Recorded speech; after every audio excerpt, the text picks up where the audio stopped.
penilaian. Sistem penilaian disusun secara bertahap melalui evaluasi mingguan, UTS, praktik media, dan juga UAS. Nah, mekanisme ini baik karena memberi kesempatan refleksi berkelanjutan bukan hanya pada ujian akhir. Namun, kelemahannya terletak pada distribusi bobot yang belum ditampilkan secara total dan rubrik penilaian yang belum dirinci, sehingga transparansi penilaian masih perlu diperkuat.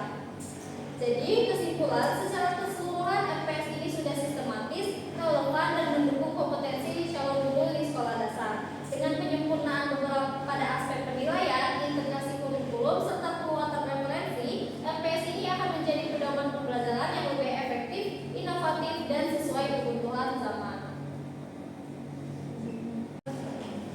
Baiklah, MPS kedua itu dibuat oleh Dede Sukma. Nah, hasil analisis yang pertama itu ada identitas MPS. Identitas MPS ini sama seperti sebelumnya sudah lengkap mulai dari nama, mata kuliah, kode semester, penyusun program studi, fakultas, hingga dasar pengaku. Hanya saja informasi bobot SKS itu tidak tertulis jelas. Secara umum, identitas ini sudah sesuai dengan standar dan juga dapat dijadikan acuan perkuliahan. Kedua, capaian pembelajaran mata kuliah sudah disusun cukup jelas dan operasional. Mahasiswa diarahkan untuk memahami konsep dasar sains, menerapkan metode ilmiah, mengembangkan keterampilan berpikir kritis, merencanakan pembelajaran sains yang efektif, serta mengevaluasi hasil belajar. Rumusan ini relevan dengan profil lulusan PGSD yang dituntut mampu mengajarkan IPA secara kontekstual. Yang ketiga, materi atau pokok bahasan. Materi yang disajikan itu cukup luas dan variatif, tidak hanya membahas konsep dasar sains seperti energi, zat, bunyi, cahaya, ekosistem, dan organ tubuh manusia, tetapi juga mengaitkannya dengan teknologi, transportasi, budaya, serta isu lingkungan global. Tambahan topik seperti proyek mini dan media IPA sederhana membuat pembelajaran lebih aplikatif bagi mahasiswa calon guru di sekolah dasar. Keempat, strategi dan metode pembelajaran. Strategi pembelajaran didesain aktif melalui tugas membaca, diskusi kelompok, konsentrasi, hingga proyek mini. Pendekatan ini mendorong mahasiswa untuk tidak hanya memahami teori, tetapi juga berlatih mengaplikasikannya dalam bentuk kegiatan nyata. Nah, dengan demikian, metode yang dipilih ini sesuai dengan tujuan membentuk kompetensi guru yang kreatif dan juga kolaboratif. Selanjutnya, sistem dan bobot penilaian. Sama seperti sebelumnya, penilaian ini dilakukan secara bertahap dengan kombinasi tugas mingguan, presentasi, UTS, proyek mini, dan UAS. Nah, mekanisme ini juga sudah baik karena menilai proses sekaligus hasil.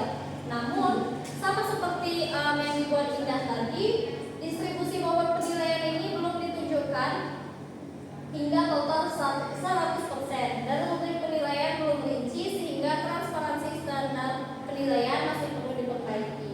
Nah, kesimpulannya, MPS yang dibuat oleh Dede Sukma ini sudah sistematis, relevan, dan inovatif. Materinya variatif, strategi pembelajaran aktif, serta adanya proyek mini yang aplikatif. Dengan perbaikan pada aspek penilaian, integrasi kurikulum, serta penguatan penggunaan media digital, MPS ini akan menjadi pedoman pembelajaran yang lebih efektif bagi mahasiswa. Yang terakhir yaitu MPS yang dibuat oleh Yoga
cakupannya sangat luas sehingga mahasiswa mendapatkan gambaran menyeluruh tentang sains dalam konteks kehidupan sehari-hari.